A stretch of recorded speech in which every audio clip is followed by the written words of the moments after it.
လိုက်တာကိုပြောတာ ဟုတ်လေလေးလေးကို အေးလေကန်အားကြောင့်လေ ဒီနေ့များအဲ့မှာအဲ့ကြောင့်ဒီမောင်းလေးပေါ်လာတယ် အေး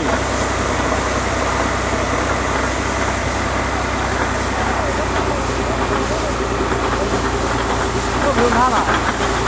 မမှန်ရပြီ ဘယ်ရတော့လက်ခင်မရိုက်ပြင်နေတယ်လေငါလုံးမဘွက်တီရောဆင်းနေဟဲ့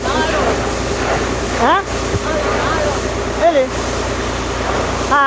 ရေပါထိုးပြန်ရတော့မလားမပြောကွာဒီဘောတက်မှာပဲရောလေနည်းနည်းလေးမောင်းလိုက်အောင်လေကြည့်အောင်နည်းနည်းလေးဒီနောက်ထုတ်လိုက်အောင်လေအောက်ကအသာနည်းနည်းထုတ်လိုက်အောင်လို့